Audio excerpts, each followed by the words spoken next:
Welcome, welcome, one and all. This is Recovery Dharma.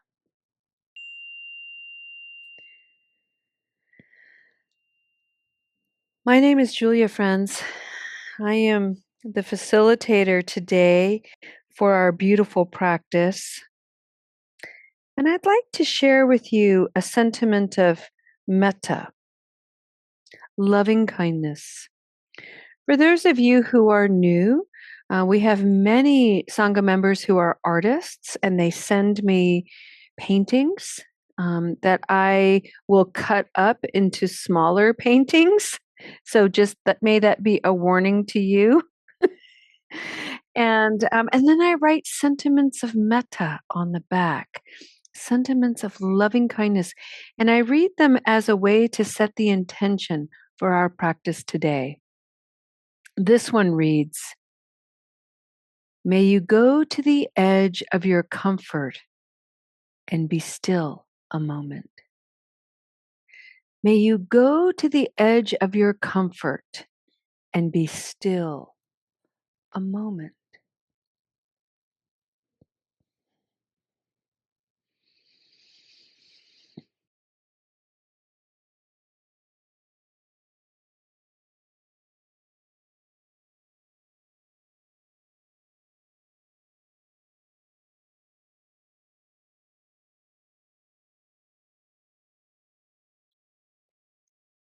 Friends, for the month of November in the Spokane Sangha, we are continuing to explore practices of generosity. We are working with the practice of cultivating happiness as a practice of generosity. On Wednesdays, we take a little departure from those practices and we study Zen masters. And we have been doing this practice for years. We've explored Suzuki Roshi, Roshi Joan Halifax, Thich Nhat Hanh, to name a couple. And recently, actually, it's been going on for quite some time now, months and months, we've been studying a great work by Shantideva, 8th century monk out of India, who was a student of Nalanda University, the world's only Buddhist university in ancient time. And the thing I love about Shantideva and his work is its revelation came to us by accident, really. You know, he was challenged by his peers in not a very kind way and not a very compassionate way. They were really wanting to call Shantideva out. And in some respects, they were wanting to humiliate him and reveal to him his waywardness, because you see, Shantideva was a bit of a rebel. He didn't go to class like everybody. He didn't fall in line like everybody. It's my belief that when I contemplate his legend, it seems to me anyway that he took the Buddha's teaching to heart, truly. And the one teaching of the Buddha was to make these practices, to take the Dharma that the Buddha left behind, his wisdom in the consciousness stream, to take sips of it for your own well-being, to breathe this Dharma, this wisdom into life in you. And it seems to me that that's exactly what Shantideva did. He listened on the periphery. He interacted with people. He studied the sutras. He was incredibly intelligent. And he spent a lot of time alone and really puzzled for himself how this wisdom was coming alive in him, in his own life, in his own legacy of karma, and so forth. And so he was different than all the rest. And he created this map for himself, how to be a good person, how to awaken from suffering, and how to share that with other people, how to alleviate suffering in others. That was his complete devotion. We know it as the guide to the Bodhisattva's way of life. To understand the conditions of one's own suffering with such impeccable clarity that you yourself become a vehicle, an instrument of healing and ease and peace for others. It's amazing. And so he shared this when challenged by his peers, and everybody was blown away and really began to see him as somebody very special. And so they began to nurture his practice, to take on his practice, to study it with him. And it was so profound and so real that we get to study it today, which is, I think, miraculous, frankly.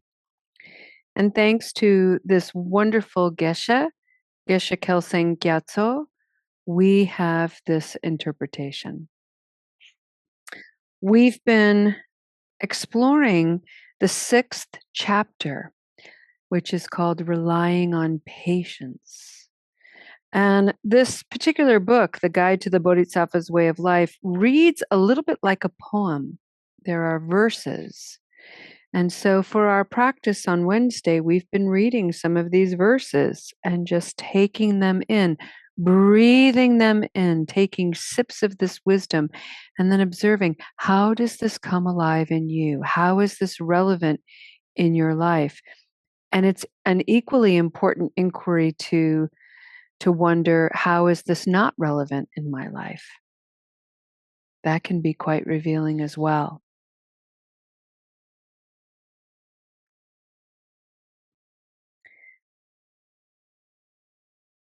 Today we're going to listen to Shantideva's words, and it is going to speak to the patience that we need to cultivate when we encounter others we deem as enemies, or situations, experiences that we judge to be real hardships, real challenges, things that we wish would just go away,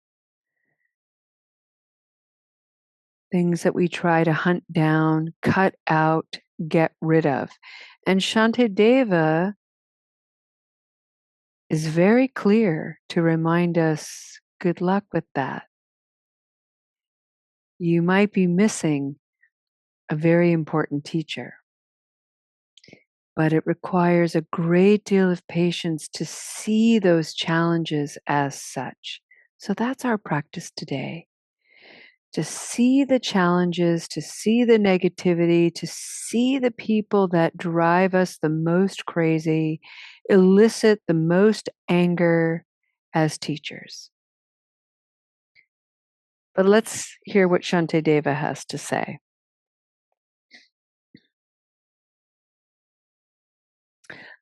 My enemy is the cause of my accumulating the merit of patience, because without him, there is no patience to practice, whereas with him, there is. So, how does he obstruct my virtuous practice? A beggar is not an obstacle to people practicing giving, any more than an abbot is an obstacle to those wishing to ordain. Indeed, there are many beggars in this world, but people who harm me are extremely rare. In fact, if I had not inflicted harm on others in the past, there would be no one to inflict harm on me now.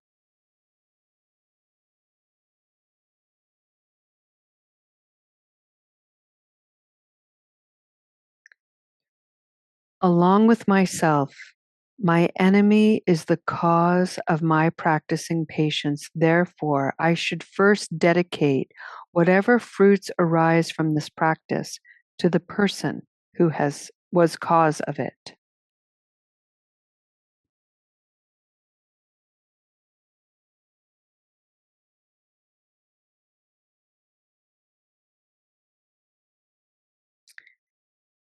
Buddha says that the field of living beings is like the field of enlightened beings, for there are many practitioners who, through pleasing living beings, have obtained the state of perfection, Buddhahood.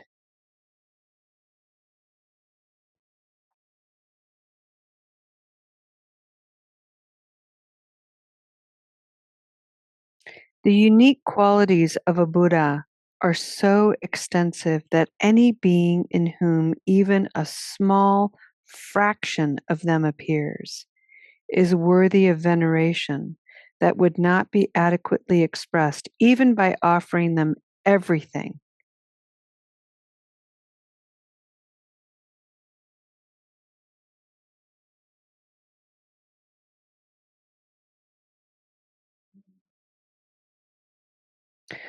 Buddhas are delighted when living beings are happy and displeased when they are harmed. So it follows that when I please or harm living beings, it is the same as pleasing or harming all Buddhas.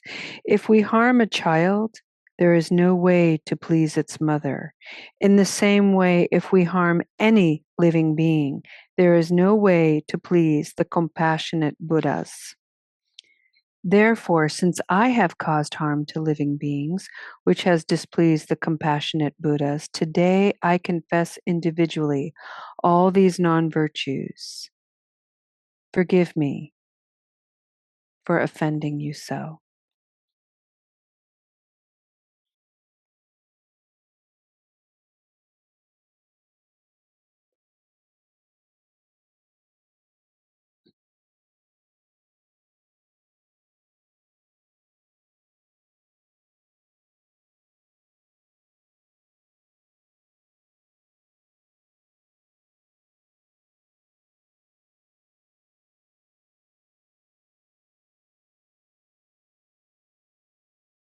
Friends, as we go into some silent reflection, I'd like to gently steer your awareness and curiosity to the outstanding fact that not once did Shantideva say, I've harmed living beings and I'm such a terrible person. Other terrible people have harmed me, and thus proving how wicked and awful and unworthy and undeserving they are. There's none of that language there. We do that to ourselves. We make these incredibly judgmental statements that are so heavy handed. To be human is to be confused. It's to be ignorant. It's to be unaware. It's to be asleep to the preciousness of life. It's also to possess a Buddha nature that has the capacity to awaken to the suffering of confusion, ignorance, hostility, aggression. It has the capacity to awaken to its conditions in our lives. Our Buddha nature is what drives our curiosity to cultivate new ways of being so we minimize our own confusion, disregard, hostility, wickedness, and so forth.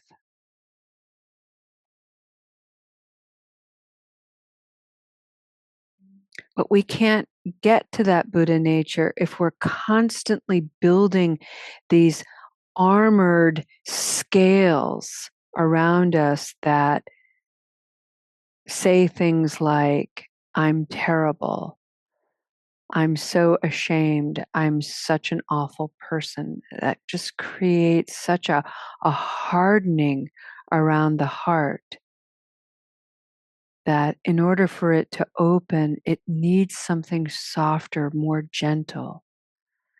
And so we acknowledge I have harmed, I have created harm. The harm that I'm receiving reflects the harm that I have done, whether in this life or in past lives. I can simply acknowledge that and ask for forgiveness and forgive myself for all the ways that I have harmed intentionally or unintentionally. I forgive myself. That's the mantra.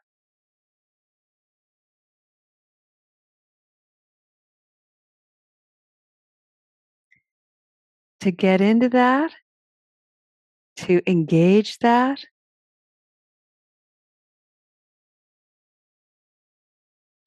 requires that we nurture our being with patience.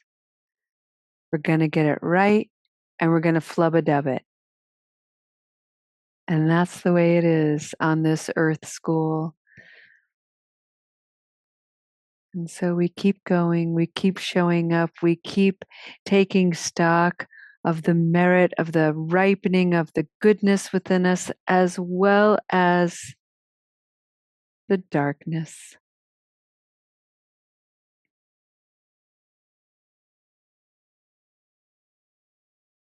So turn your gaze inward, friends.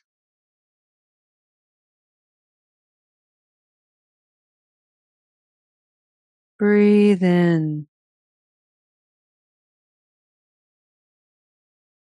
Breathe out.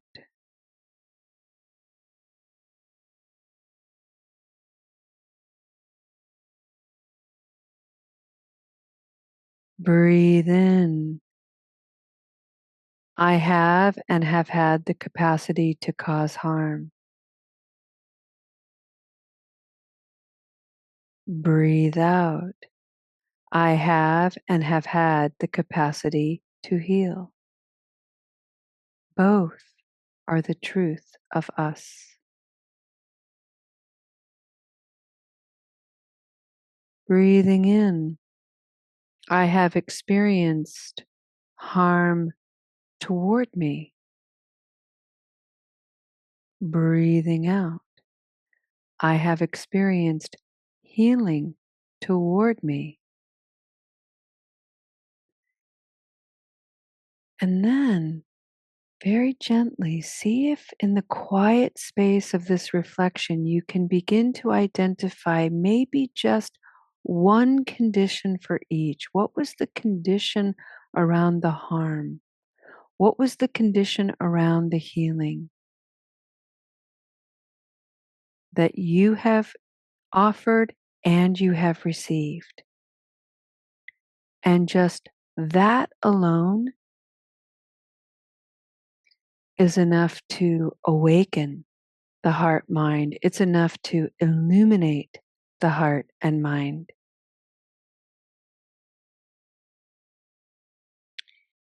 And if nothing is clear, invite that to be perfect. Invite a lack of clarity to be there. Breathe it in. And then on the exhalation, invite clarity to come when it will. That's the patience.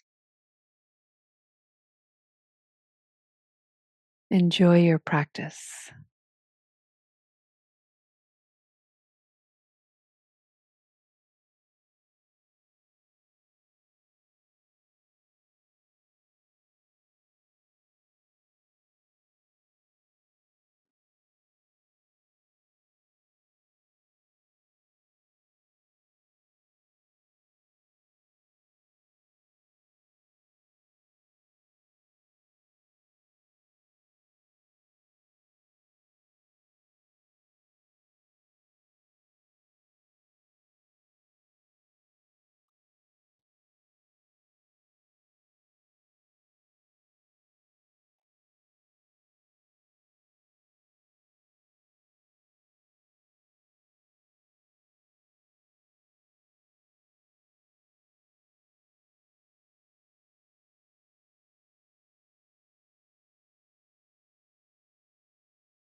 Friends, as we take a step toward the conclusion of this practice, I want to offer a cautionary note of what Shantideva was saying.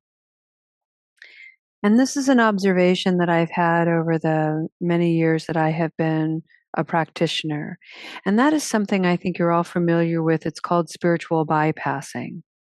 And so it can happen when somebody is, let's say a loved one of mine um, acts really unskillfully toward me, causes some deep harm, a real swipe at my being.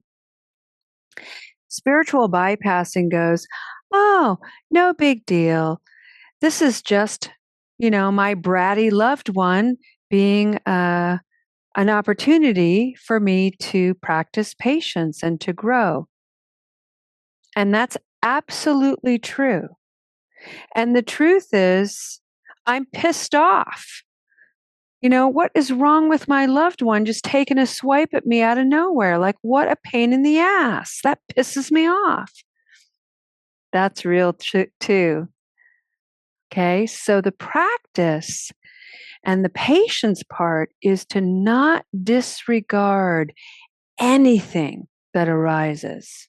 So while I recognize that this person is not making me happy, is contributing to the conditions of my suffering, that's real. I can look at that. That's my opportunity. And ow, I'm hurting. I'm angry.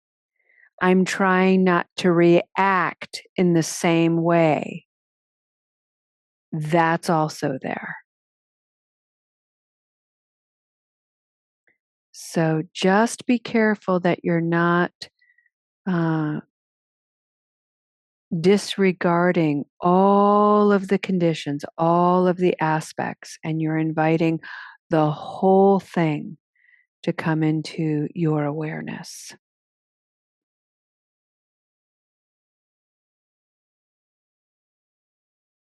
Let's together take a deep breath, breathing in and breathing out.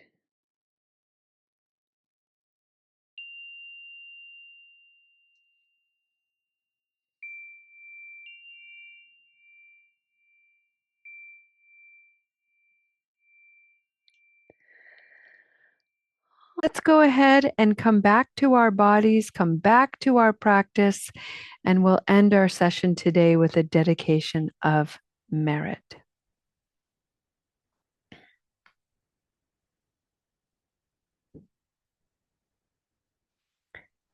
It's so important to remember that the voices, those egoic voices that we have in our minds that drive and govern so much of our lives, are there because of a legacy. Our ancestors had those voices. We hear those voices, those statements, those diminishments in the social narrative. I have heard many times in my life things like, I thought you were more spiritual than that. So I have a voice now that whenever I make a mistake or screw something up or whatever it is, I have a voice that now says, God, Julia, I thought you were more spiritual than that. Wow. And so I've learned to play with those voices. Those voices do teach me things. And so when now that insult, when that accusation comes to my boundary, comes to my wall, I can turn that around and say, I'm not going to receive that. And my spirituality, the strength of my spiritual practice allows me to not take that on. That's a powerful, powerful thing to be able to say to somebody, I'm not going to be persuaded by your perspective. That's your work. I have my work.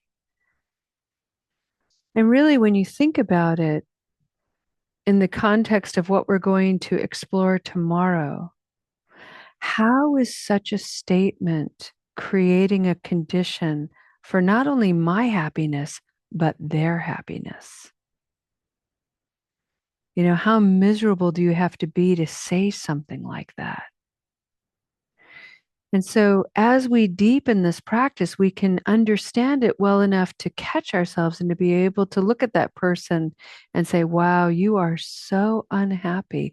What can I do to create a condition for your happiness? And one of them is to not let that negativity persist. Powerful boundary work.